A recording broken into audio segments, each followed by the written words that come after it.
You ask Tiger to solve. This deals with linear equations with one unknown.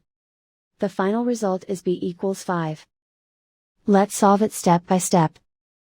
Group all constants on the right side of the equation. Add 5 to both sides.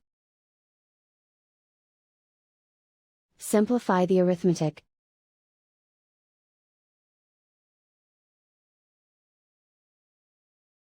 Isolate the b.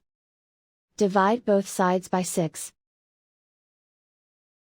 Simplify the fraction. Find the greatest common factor of the numerator and denominator. Factor out and cancel the greatest common factor. And so the final result is b equals 5.